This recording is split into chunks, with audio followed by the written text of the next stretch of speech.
I love the East, like Northeast, man. But like Nashville, the playing is world class. You can't take that away. There's a scene there, bro. I'll say this as someone who's known your music career for a long time and has followed you for a long time, been your friend for a while. I think Hired Gun is probably the coolest title. That's my thing. I'm just a hired gun, bro. You sound like an assassin. I learn a set. Well, that's what, dude. It's like mercenary music. If you're gonna do that, man, you really have to be like someone who I really admire. I mean, I can talk about this more on the podcast too. We started. Oh, we started? Yeah. We're in? All right. We're in. Cool, man. Someone who I really admire, Josh Freese. Okay, so Josh is literally a mercenary hired gun drummer that's played, he was just in Foo Fighters. They, for some reason kicked him out of the band or I don't know what's going on in that camp since like Taylor left, but that's a whole different story. But he played in Perfect Circle. He filled in for like just to tell you how good this guy is. Here's a great story. Like I believe that I'm not sure who he was filling in for at the time, but whatever festival they're at, I think they were in Australia, and 311 was there, and Chad Sexton was playing football in the parking lot and ended up breaking his hand or his foot. I can't remember which one, but Josh Freese learned the set in a couple hours and played with him that night at a festival date. That's how dialed in this guy is, and that's kind of like what I'm doing in Nashville. It's basically getting calls, and I kind of went there with a little bit of an unfair advantage, or maybe not because I put in so much time and paid my dues. But like my friend Kurt Ozan from Berkeley plays in Luke Holmes' band. Okay, so he's the aux guy for Luke Holmes. My other friend Chris Hadfield, who I played with in Savage Pianos, which is like my touring around dueling piano company that employs a full band and all like music school kids and like really just high level entertainment. Everyone that Steve hires can really play their ass off, Yeah. So my one friend that I met through that, Chris Hadfield, ended up moving to Nashville a while back. He's been there forever now, but he started his own dueling piano company called Music City Dueling Pianos. So when I first moved to Nashville, I've only been there for maybe like 7 months or so. And like 2 of those months I was on the road playing. So like I don't even count that because I've doing so many dates all over the place. You got to be there. You got to be in it to win it. But, he started Music City Doing Piano. So when I first got there, he was like, literally the first day, he was like, hey, come sit in for me for 2 tunes on Broadway. We're going to play a couple of Vince Gill tunes, like One More Last Chance. So I literally got there after playing a wedding the night before in Indiana with my car fully packed with all my shit. I have some of my stuff in storage down the street here because I didn't know if this is going to be a viable option. And I still don't know if it's going to be a full-time thing. I really would love to be able to split my time between both. But, I played this wedding with my other friend, Joel Norman, who is like an absolute monster player that I just played with this last weekend in Lake George. He's part of the Savage Piano crew. These guys have played all around the world, all over the place for the last 15 years, 20 years. They're just monster freak show musicians. So he had me on this wedding, and then I show up in Nashville, and I get on stage. I learn these 2 Vince Gill tunes, like with all the solos and everything. And dude, I was like nervous as heck, honestly. And I haven't been like that in a while because it's like Nashville, you're playing on Broadway. And my conception of Broadway now is just totally different. But it's like, like you want to make a good first impression. Of course. Or I think I did one Vince Gill tune and like Tracy Chapman, like Give Me a Reason to Stay Here. But he like let me take a solo in it, And you want to slaughter it there because Nashville is known as the guitar city, dude. There's just so many legendary sick players that have been there. I mean, more from the countryside, but now it's an interesting diaspora because you have so many different music genres that have relocated there because I guess people are under now it's a misconception that it's like cheap to live there, but it was 10 years ago. It was cheap to live there. It was an alternative to LA. It's literally Music City. You can work all day long if you want. The shifts are usually if you're a Broadway musician and you're playing like that whole Broadway circuit, the shifts are 10 a.m. to 2 p.m., 2 p.m. to 6 p.m., 6 p.m. to 10 p.m., and then 10 p.m. to 2 a.m. So you have music all day long. Wow. So the way Nashville works is there's enough hired work that there's literal shifts that you almost punch in and punch out of. For Broadway. For Broadway. If you're doing the Broadway type stuff, there's so many different facets that you could get into in Nashville. There's a whole studio musician scene. That's very hard to break into because that's like old guard. Like, hey, once you get that gig and you get calls for that, Nashville's very much a word of mouth calls type city. So like once you play one gig and you slay it and someone throws your name in the hat, someone always needs a sub. You probably handled that super well. That's how I literally got started. So because I played those 2 songs with Chris Hadfield in the first week, Chris also gave my name to this girl, Allie Cutter, who is like a staple of the Broadway scene. She's a perfect example. So she is killing it. She just knows the gig. She plays the big corporate venues. And what I mean by that, it's like these, like Miranda Lambert, Aldean, Jason Aldean, Kid Rock, John Bon Jovi. There's all these, even Luke Combs, like Category 10. I'll get to that in a second. But all these big artists end up buying out a bar on Broadway, and then they hire like musicians to play there. And these are like considered the big corporate venues. So that's where the base pay is more. You actually have base pay. So a lot of these places on Broadway, some of these inexperienced green musicians and some even that are just struggling will just play for tips.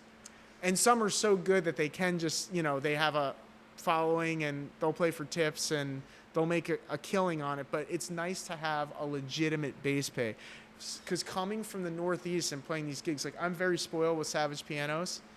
They have developed just an unbelievable price command because the quality is so good.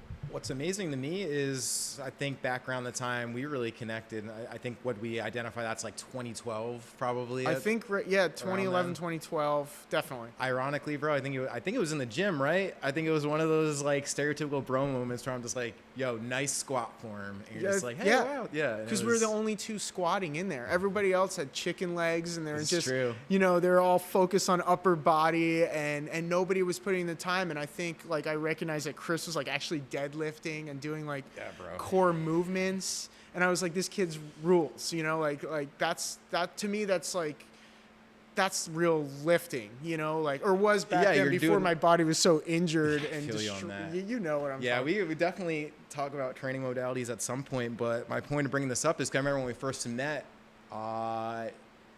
I've known you as in a cover band. You've done original music. You've been a guitar teacher. Yeah. You've kind of covered all the spectrums of music. Being a real working pro musician and actually making all my money doing that at one point. I started supplementing it because I got sick of, I wanted to put more time into original music. And like, unfortunately, if you're playing cover music all the time, it starts to take its toll and then you're missing gigs because of that or potential opportunities. So I decided to like somehow just through connections again. Just to give a little history, I went to Boston College, graduated, and then went to Berklee College of Music. So I was an English major, music minor at Boston College. In Berklee College of Music, I was a dual major, performance and production.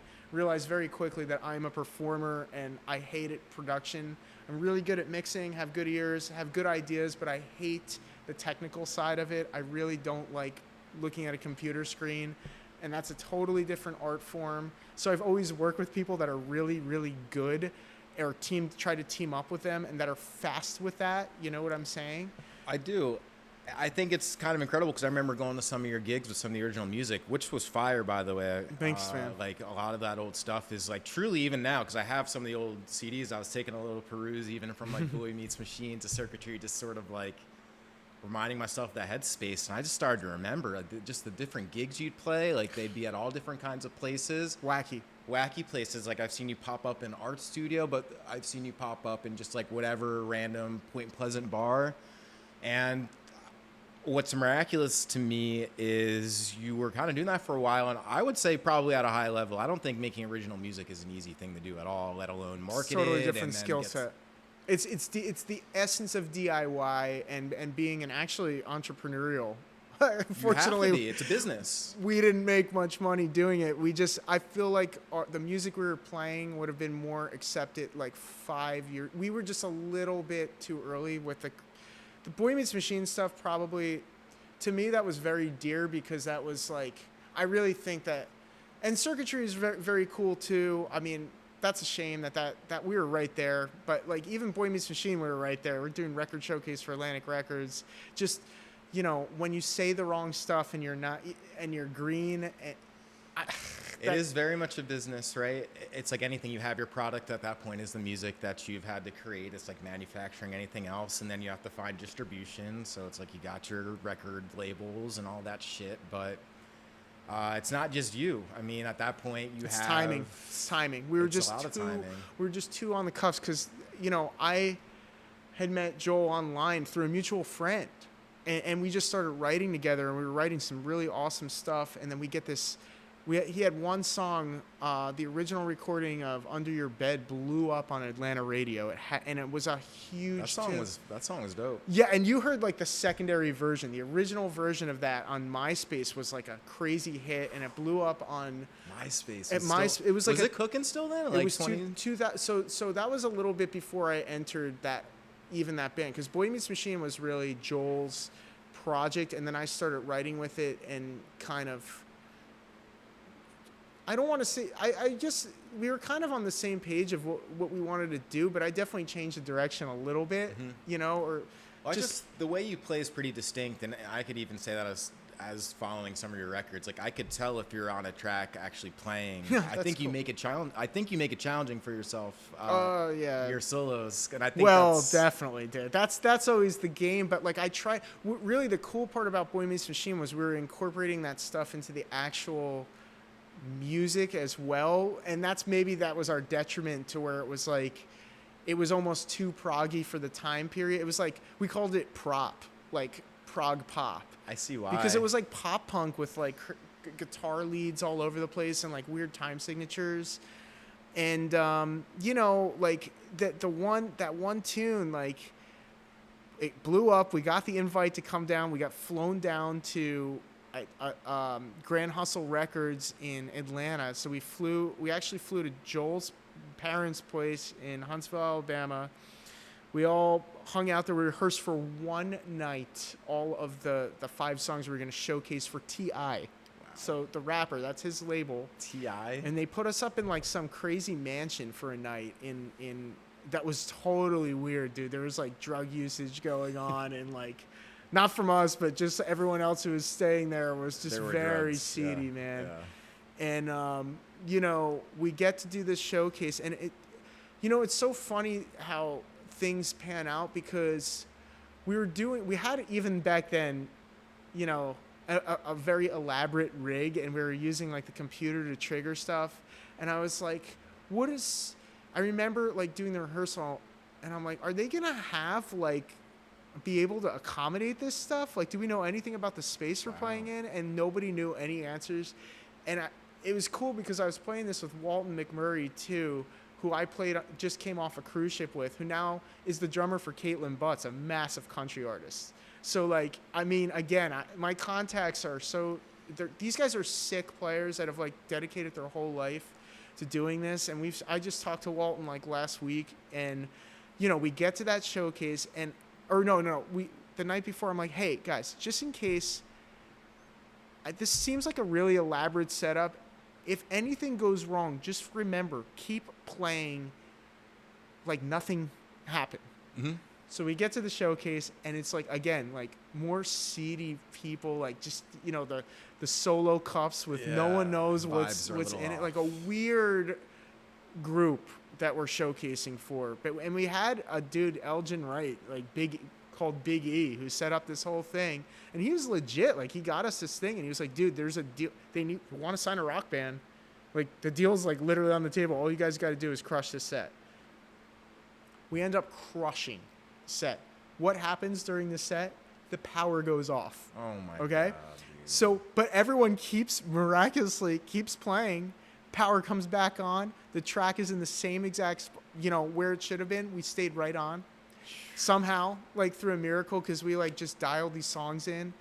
And, you know, we had all individually played these songs for a while, but, like, just practicing, you know, it was one of Joel's dudes, Mike Mentz, Joel, me, Walton. So, like, we did this as a 4-piece. And I think we had the bass in the...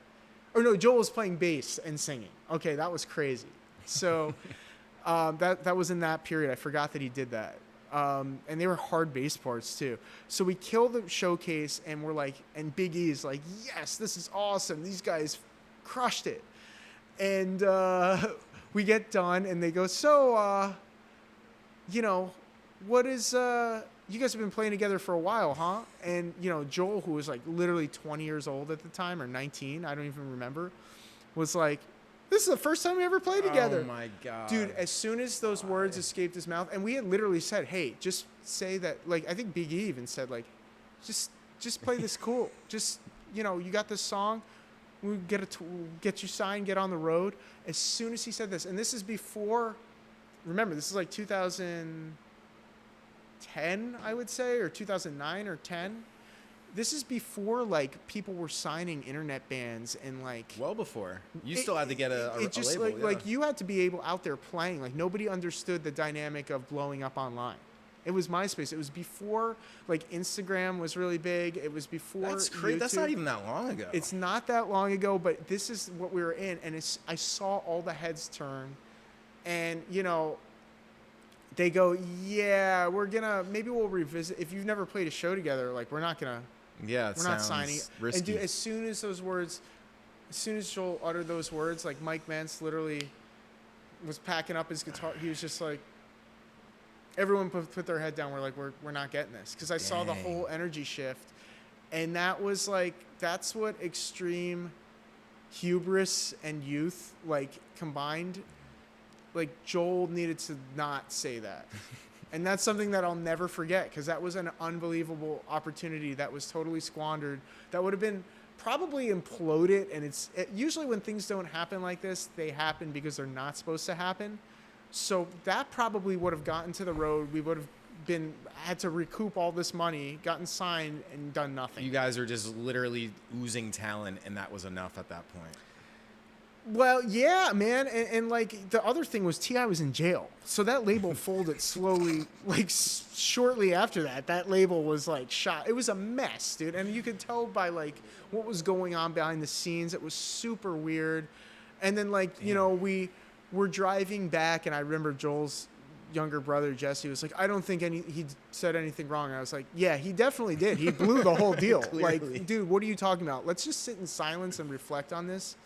And, you know, I decided to move Joel up here, or you know, and he did, to his credit, like, he took a giant leap of moving all of his shit up here to a totally different place from Huntsville. Joel's a pretty brilliant person. Like, overall. He was an unbelievable, like, mind for, like, production and creating stuff. And he's one of the few people that could follow, like, this type of harmonic content and come up, like, we really were we wrote cool stuff. I'll never take that away. I don't love many of his actions, and I don't think he ever learned from his mistakes, because, again, we spent 10 years working on various bands that were right there, getting publications, getting PR stuff. To this day, I've never heard anything that sounds like Boy Meets Machine. Honestly, I haven't music. I haven't even really heard anything that sounds like Circuitry. As much as you could say Circuitry, it fits a genre, but I don't think it's like it speaks to itself too. I believe that was truly all. Well, I mean, people are gonna watch this and be like, "This guy's delusional. He thinks he's really original." I really think I don't give a shit. You know, like, I think because Joel had pattern speech style vocals like Spencer, and we were doing really proggy stuff. Oh yeah. We got looped into the whole periphery camp, but I went to music school at the same time as those guys. I was playing the same music. I like Sixth. I like Meshuggah. What do they call that? Where it's like you think something and then it's like kind of atmosphere. Oh my god! What's the term for that? You know what I'm talking about? Yeah. The Streisand effects? No. It's that effect. It's that effect. No. How can we not do this? I don't know, dude. How can we not get this? As soon as we finish recording. No, dude, we gotta get, because that's Berenstein Bears. That's what it is. How it's spelled. Right. Yep. What is that called, dude? How are we not getting this? I don't know. Yes, there we go. Yeah, off camera, baby. Yeah. James, that's why he's assisting today, dude. This guy's money. Bro, I know. I'm very happy to have James Dude, here hell today. yeah, James. It would have The been Mandela effect. Yeah. Dude, how do we not get that, man? I don't That's know, so it's an crazy. easy one, too. But that's exactly what, dude, I felt like I still feel like I'm being punked. You know, like that's music though. Like I really feel like if you really believe in this, if you're doing music and you're a true artist, you don't do it for the fame. You do it because you believe in it, and that's your way of life. And that is my way of life. I mean, Well, for better or for worse. Let me put it this way, because I brought this up, and I know you as a person who's practicing guitar 4 or 5 hours a day. Like, Still. not even an exaggeration. Still. Whether it be learning a set or trying to perfect your own music or just whatever. Yeah. So I think way before you said like I'm spoiled or whatever, but I don't know, dude. I think you get your 1,000 hours, 10,000 hours, whatever the case is. Mm-hmm. Like you're probably well over that times like. Yeah. But I'm still trying to master so many different things, man. And like I've noticed stuff that I've changed in the last 3 years. Like even like I've really studied. There's a great website by Troy Grady, or like a whole. Not just a website, just like a whole like movement, really. Like he started this thing called Cracking the Code, where he put a camera close up on a guitar to where you can see. It's really designed to see right hand picking movement. Okay, yeah. So like I never realized there were certain techniques on guitar that were always tough for me, and I could never understand why they were tough, because there was stuff that I could play that other people couldn't play, that they were like, how are you playing this? And I was just like, I don't know, I can do that, but I can't do a simple like 2-note per string pentatonic starting with a downstroke and up. So just so everyone knows, like a pentatonic scale is what you first learn, like a minor pentatonic scale in root position is what you first learn on guitar. It's like a 101 type of. It's like because you can, if you're doing like the whole allegory of the cave thing and like you want to just stay ignorant and sound like you're, competent, you can learn a minor pentatonic and manipulate that and basically play over all of pop music if you want to just play.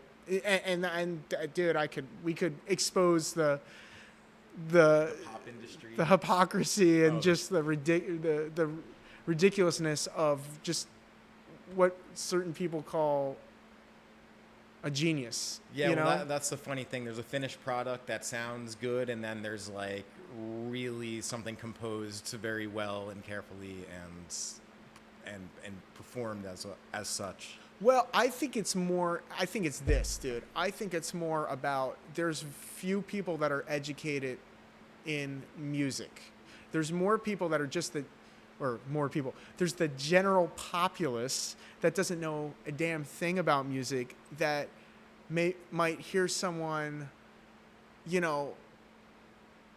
like, and I'm not saying he's not great, but like B.B. King, and be like, oh my God, that's unbelievable, like virtuosity, or like, how is he doing that? Yeah. And maybe that's the wrong, I actually love B.B. King, so that's the wrong example, but like, just like, you could see someone play that and be really impressed, but it's like, again, that's like just the tip of the iceberg. But anyways, I could never, and I'm really into technique. I think that to get effortless mastery and to, people always say like, oh, you don't play, or the argument is always like, look at David Gilmour, like he plays with so much feel. And I was like, it's great to play with feel, but would you want a surgeon to perform a brain surgery that does it with feel, or someone that has put in 10,000 hours and refined motor movements of techniques so they can literally do whatever is necessary? My brain surgeon operates on vibes. Well, that's what I'm saying. Vibes, bro. We'll figure it out. Vibes only. Yeah, but that's like that allegory. No, you're right. Like, why would you ever want that? Like, I want to be able to get any type of thing that I can hear in my head, no matter how fast it is, or if I want to create like a sheet of sound, I want to be able to play that on command. I'll play a whole note if I have to. Well, dude, I think that was always what was intriguing about some original music is a lot of people, and I would see it even just from crowd perspective. Sometimes you'll break into a solo, something very technical, and everyone's just like, wow, this guy's just doing this right there on stage. Making it look, dude, the key with all of that is you can't be strained. It's got to look like it's part, it should be, it doesn't have to just look like it, but it should be effortless. Like, it shouldn't be like, Yeah, And, well, you there's know, being technical and then there's being a performer, and I think you've kind of married the two. Dude, that's such a good perspective. I'll touch on that in 1 second. I'm just gonna finish this thought because my mind is so crazy. I'm going all off. No, you're good, man. This is spiraling. But like, you know, I can never figure out why I couldn't play like, okay, so here's 2 strings right here, down, up, down, up. So crossing the string was always tough for me, and it was because if I'm starting out with a downstroke, you've got to escape this string, so you really have to turn the pick this way to escape the string, and I was always an upward pick slanter, so I was going against the grain and going right into the string instead. And I noticed this from watching this cracking the code stuff, like physics is a massive part of guitar playing. So like physics and technique, when you start analyzing your movements and you start looking at it, I really got into gypsy picking, which is real downstroke oriented. So you really have to change your, you know, you have to change your, you can't really rest here. You got to kind of angle it out. And someone like Zach Wilde, like if you watch him play, he plays real open and he plays real downstroke heavy, and it's a totally different sound. So for the past 3 years, I have been really working more on being percussive with the downstroke, and I already have all this other stuff down. Like I can sweep both ways. And because I started doing that, I've noticed my playing has been so much more articulate. My phrasing has been cooler. I've been more effortless. I went back to using Jazz 3 picks, which I used at Berkeley, and now I like understand like these small pointy red things. And this was from the close-up of you playing. Because I saw that at my pick, I was like, oh, like what I was doing was super cool because I was really like, so again, you're striking a hard object against the string, right? Like you've got to think about it. It's 2 points coming into contact with each other. Like how are you going to limit the contact so you can glide effortlessly and play fast? Like I always want to be able to play as fast as humanly possible with the minimal amount of execution that it takes to do so if I have to execute an idea, right? Yeah. So like if you're playing totally perpendicular, you're going to get caught up in the string. But at the same time, if you slant too much, you compromise the tone and you're going to get this scratchy type of tone. And for certain styles, like if you're playing like fast, like rhythmic stuff in metal, that's really cool effect. But like if you're just trying to play like lines, you want it to sound like the pick is part of your fingers, and you want like minimal invasiveness on string noise. So like this is this is a movement that I've dedicated my life to this, and like I've just noticed that was a huge progression for me to be able to do stuff like that, and to do it in continuing to develop my own personal voice. That has helped out a lot. Like I don't play licks. I play my own stuff, or my own kind of devices that I came up with throughout the years. Like it's my own language that I'm trying to still work on, you know? Yeah, dude, it sounds, I feel like you hit a whole layer of guitar playing that probably even a seasoned guitarist probably doesn't even think about. No, many people won't go this deep. This is like stupid. Like you don't need to do this. Well, I mean, and it gets you hired gun work, right? Well, for me, yes, because I'm doing all translates. that. But like, you know, you can attack the music industry so many different ways. You can try to do original music. You can do it. A lot of my friends have done, and like which I had never done, but like jumping into the cover scene was a good way to play 3 shows a week and pay your rent and pay your health insurance and pay everything. Sure. Like, I don't know if people realize this, but like back then the Jersey Shore cover scene was like a regional thing. You'd play Jersey Shore dates, you'd play in Maryland, you'd play Delaware, and I think they're still doing it now, but the bread back then was unbelievable. Like you could get like, you know, $300 to $400 a show, like at least $250 at the bottom line. So think about that. Like back then you play 3 or 4 dates a week, you're making $1,000 or over that. And then like you couple that in with guitar teaching, and like I had my own I taught, funny enough, we talked about Zach Wilde. You know, I taught at Freehold Music where he also taught. He's a Freehold dude. So like they were paying you they're not there anymore, so I can say this, but they were paying you like almost under the table in cash, $40 an hour, and nobody was doing that back then. And then for my own private lessons, even back then I was charging like $75 an hour, because I had like some, you know, graduated from music school, was out playing. You have 2 music degrees, don't you? I have just 1 music degree, Okay. but I have 2 college degrees like an idiot. Got So which was dumb because I just finally paid off my loans last year, Congrats. or like 2 years ago. So I paid like $200K back. So that was horrible. You know, I worked like 3 jobs to do that. Like, I'm one of those guys that, and there's people like that are, I used to be like this too. I can only make my money from music because I put all this in and I have to just live this Spartan lifestyle and just do that. And then I was like, I want to pay these loans back. I started prioritizing my time and being a hustler and having multiple income streams and always having a backup, or not a backup plan, but like just an escape route or an exit strategy, which is like a Boy Meets Machine too, an exit strategy. But like, you know, I think it's good to have multiple income streams as long as it's not taking away from what you can devote into your craft. Well, that's what you... Time management. What you mentioned about the cover scene kind of draining you. Well, that was an impure scene. The impure scene is a whole other aspect of it, but the hours are ass. Horrible. Travel. Yep, travel. So like any of that time that you're traveling, otherwise practice time for a set. Because what you're doing right now, what you described to me is you could get booked for a show in a couple of days and you'll learn the entire set in like an after, like you kind of... Sometimes you have to, though. Yeah. That's what I'm saying. Like, okay, so the biggest gig that I've gotten so far in Nashville was definitely, again, another recommendation. Listen to this. This is actually crazy. So this is another recommendation from my friend Kurt Ozan, who he just played Lollapalooza, like with Luke Combs, first time country artist has headlined Lollapalooza. I owe this guy a drink, but we're both never in town because we're both playing somewhere else. But and more than a drink. I mean, I said I got you whenever, and he keeps throwing me opportunities. So I'm up again. This is like back in May or like early June, I forget. I was up here again playing another run of shows. I think that's when, or right after I first saw you. Or Yeah, right, I think that sounds about right. I had already played, or I didn't play it yet. Was it? You already... The Lane Pittman show? Yeah. Yeah, you already played it. Okay, I already played it. So I was up playing in the Adirondacks again. I think I was playing at the Huddle, and I was supposed to go do a surprise in Maine, okay? And it's nuts how this happens. I'm sitting in my cousin's house in his bed in the Adirondacks, and I get this crazy text message. Hey, this is Lane Pittman. I'm a country artist in Australia. And it's, of course, a report junk message. And I'm like reading this, and I'm like, I got your number from Kurt Ozan.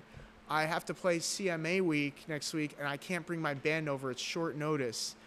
Or I think we had 4 days, actually. 4 okay, days. so we had 4 days, and I'm up in the Adirondacks. So I can't really do anything until I get back. So I'm reading this message, and I'm like, okay, I got to call this guy at like 9 p.m. tonight. I have no service because I'm in the Adirondacks. I'm like, do I go to the library? Where am I going? You know? Yeah. So I think this was this is Memorial Day weekend, because I played that makes sense. I played that Huddle show, and then I'm hanging out with my cousin for a couple days since I was up there, and then I had to go fly to Maine to play this show, right? So he gives me the call, and I talk to him, and I was like, this guy's legit. When you just talk to someone, I'm like, this guy's cool. Yeah. He sends me all of his tracks. They're super pro. Everything is like dialed in. He sent me a reference track. He sent me the actual, just like the track that we were going to be listening to in our in-ears while we were playing. And he said, like, if you have any questions, let me know. And I was like, okay, I can't start this for 2 days. So I think I had like, once I got back to Jersey, I was camping out at my parents' house. And I think I had 2 days, 2 bunkered in days to learn this entire thing. And I had to cancel the gig in Maine. I'm like, hey, I got this. The guy totally understood. I'm like, Lane, I got a sub from the gig.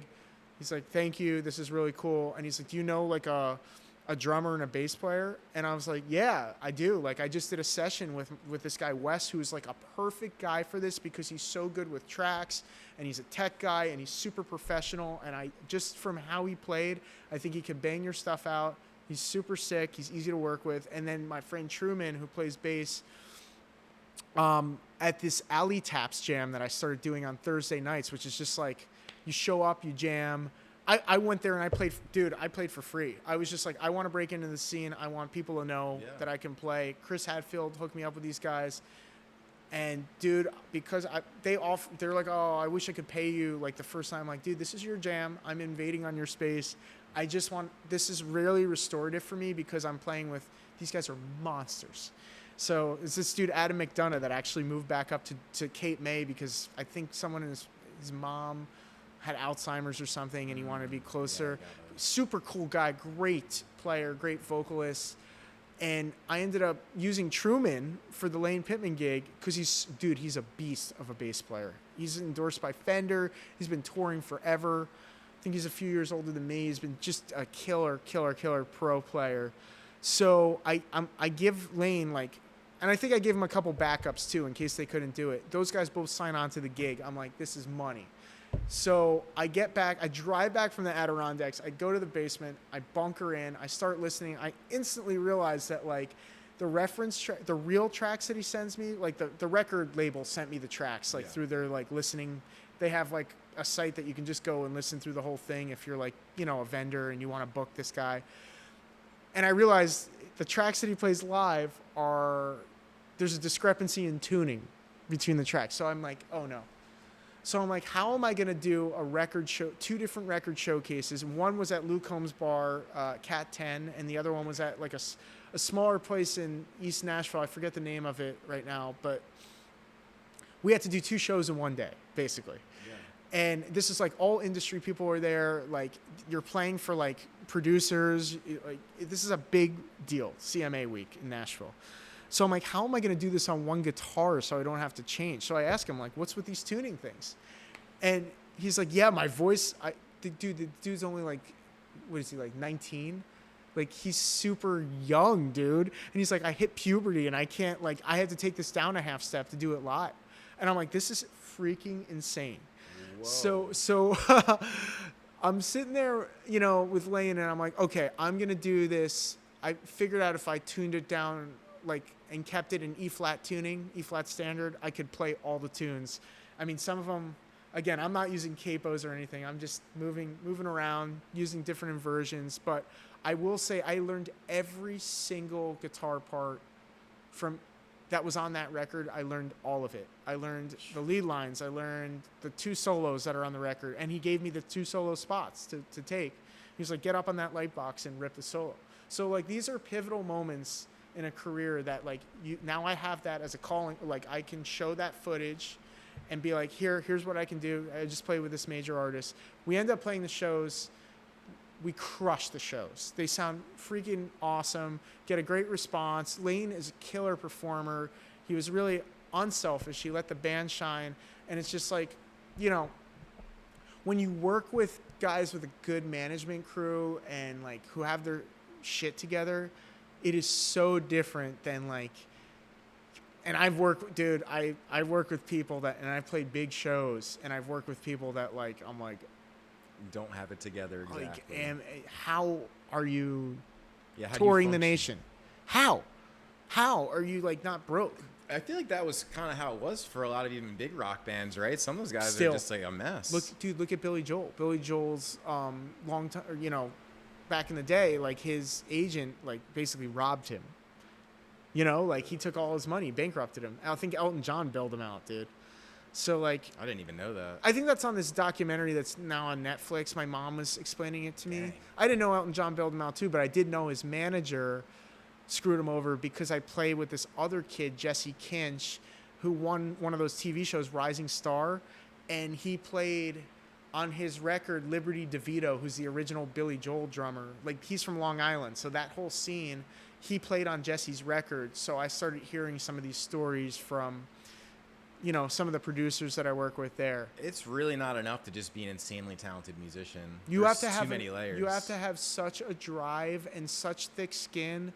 And dude, I hate to say it, but you're only as good as your last gig. Like, you could have, I mean, dude, and like all these other factors come in, like, if you're having a bad day emotionally or physically, like you got to kind of rise above that. Like, dude, I mean, I've had like lately, I've, you know, just been put on the spot because I've had to play with someone that I really never want to see for the rest of my life, you know, ever again. And I had to rise above it. And like, I don't think anyone in the crowd would have ever known, but like internally I was like, this sucks. Like, I was not in a good headspace, and I don't feel like I played to my standards, but like if you look at the video, like I'm playing behind my back and doing like the, trying to put on a show, man. But I was dying on the inside.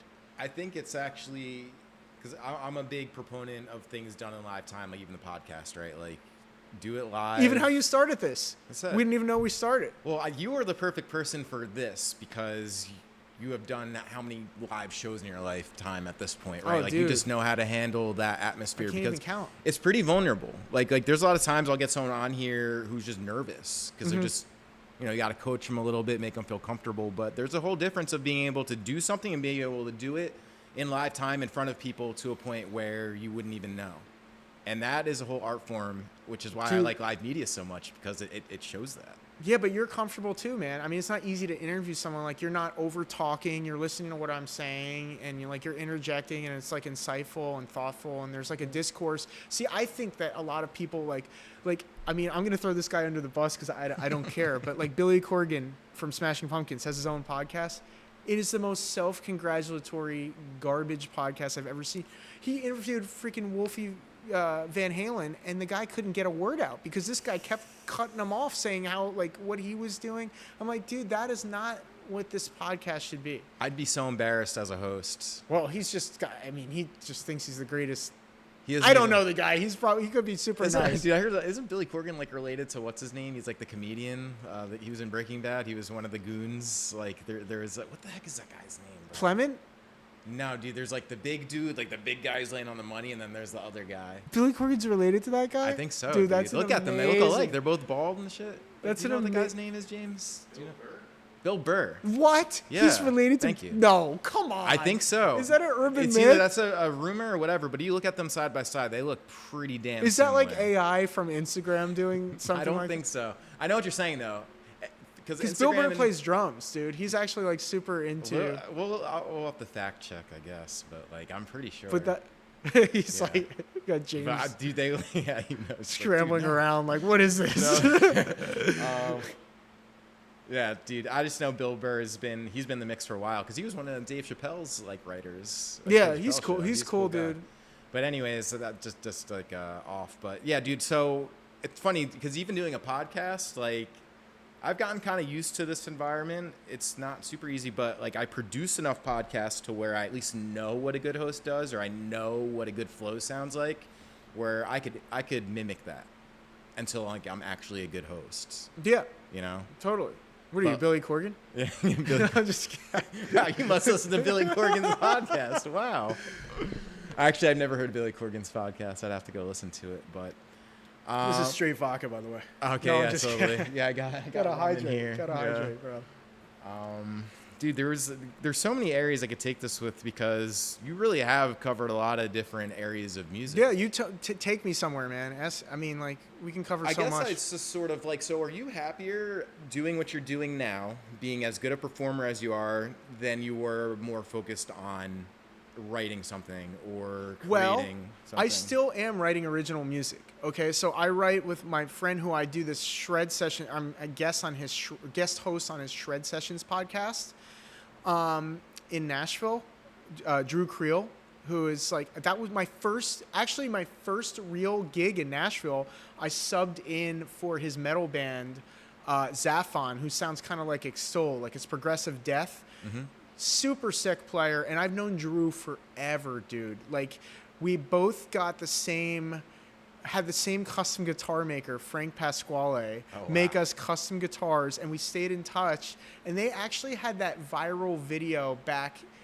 One of their videos hit like 1 million views, and it was when they were playing like the small Hello Kitty guitars. I think they did like a Slayer cover, like Rain in Blood. Yeah. And they do that, unfortunately, he was going to like do a whole line of like those guitars, like for someone, because that was like such a viral video in like 2014 or 15. Like it never panned out, and unfortunately I don't think he's building anymore. But like I met Drew, we stayed in touch when I was working as a product manager for Eventide. So I worked as the pedal guy for Eventide for 4 years or 4.5 years. Guitar gear, all that, yeah. Basically demoing all their pedals and helping create presets and helping like drive these new pedals, like these .9 pedals, to the finish line and working with the engineers and stuff. Super cool gig.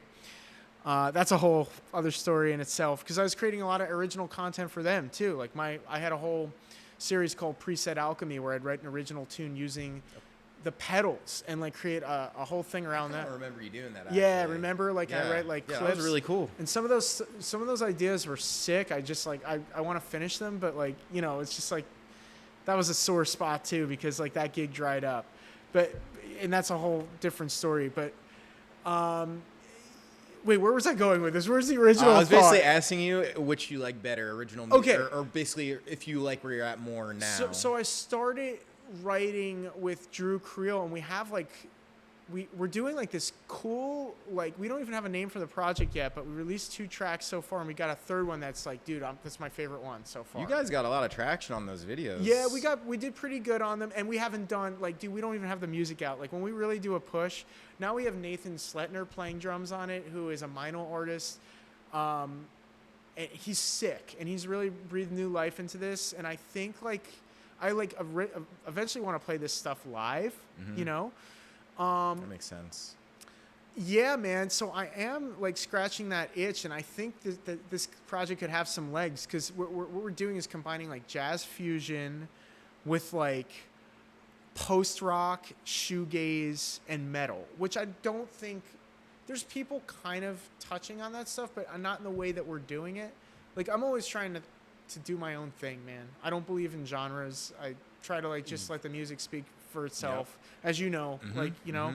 So like I am turning down a lot more of these like corporate gigs, and just trying to find, what I'm really trying to do is find one artist that I can like tour with and like have a career with, 1 or 2 or 3, or if it makes sense, and I can still do that. I do not want to play cover music in Nashville. I want to play original music for people and bring their music to life, which is really what I'm good at. And I've done that for a couple people now. And even doing that Alley Taps jam, like, what I love about Nashville is I'm getting to improvise over different sets of changes more than I ever have.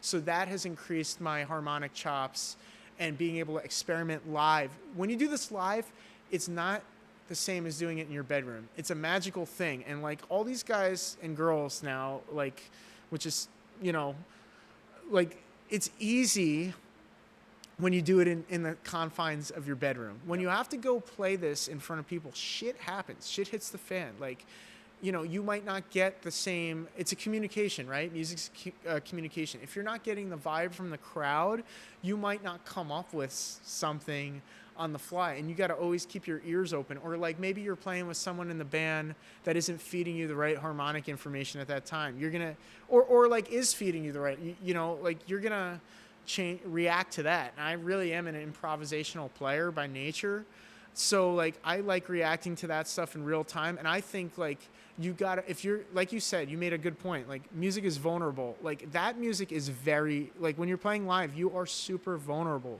You're putting yourself out in the line. You're opening yourself up for, you know, greatness and also ridicule.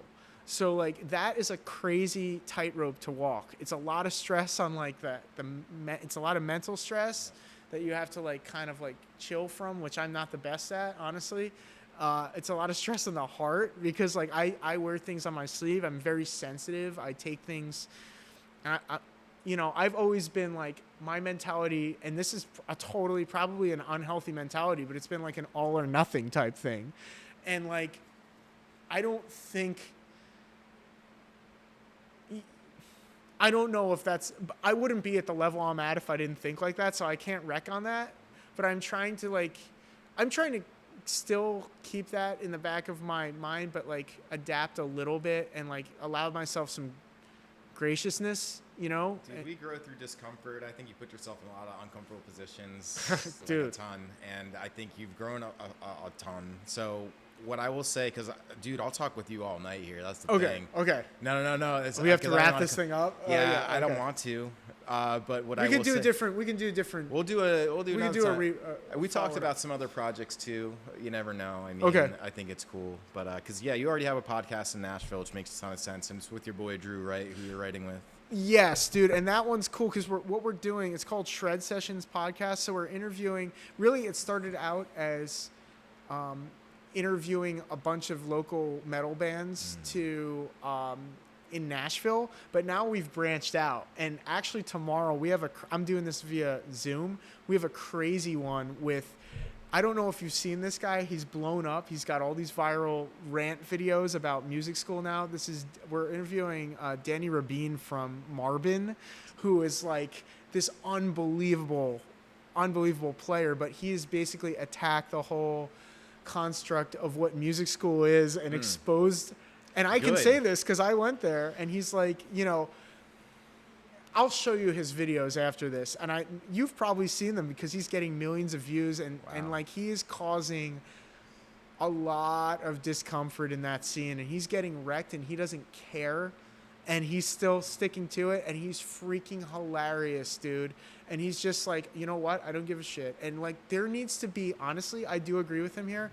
People are so concerned about offending people in this day and age, and being like, there's this whole like, oh my God, I'm causing trauma. And like, I think people have to like, no, you got to sack the fuck up. We've collectively gotten a little bit soft, that's for sure. Like, dude, there's a thing. I'm not talking about like malignant stuff. Like, if you're mean to someone, that's bullshit. But like, if you're like playing the victim all the time and being soft, and like actually when you're the predator on the inside and trying to like just catch people in a trap, no.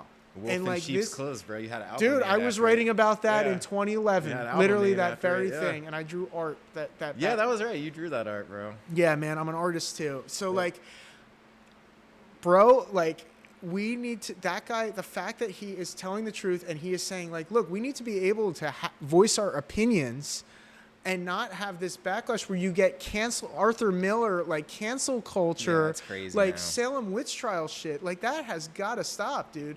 That's what makes art fun. Like stuff used to be risque, and like art has never.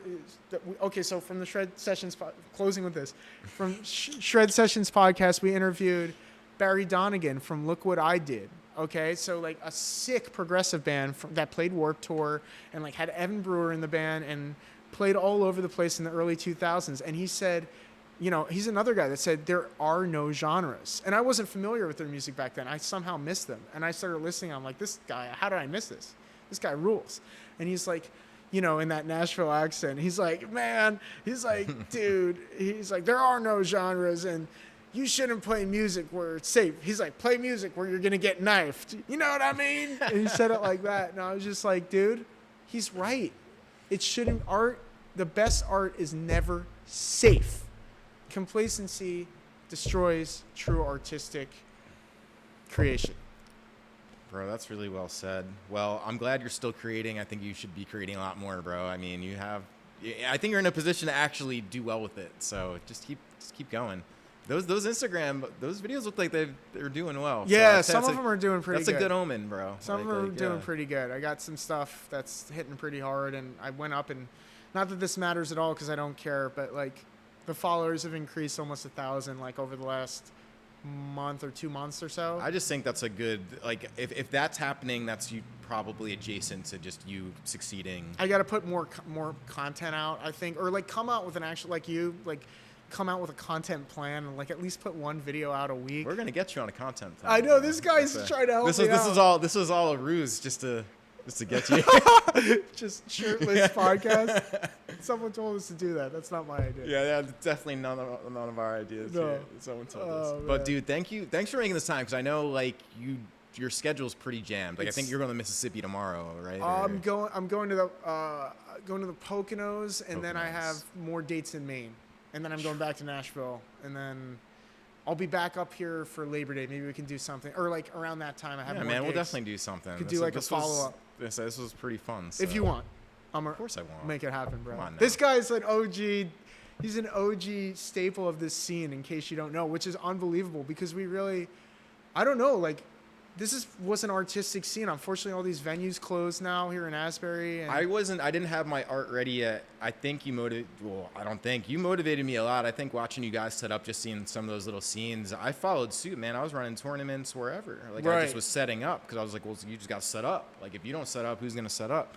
So it's like you just start doing that. So you did actually at that point motivate me a lot. It's funny that it turned into like live video stuff because it kind of fits to what you do. Well, you found your own path, man, and you did something that was totally unconventional. Like that's crazy. Everyone thought everyone thought you were mentally ill, right? Like literally. Yeah, like, dude, you remember? I'm so glad. Yeah, dude, and like you were like, well, I know exactly the person that you're.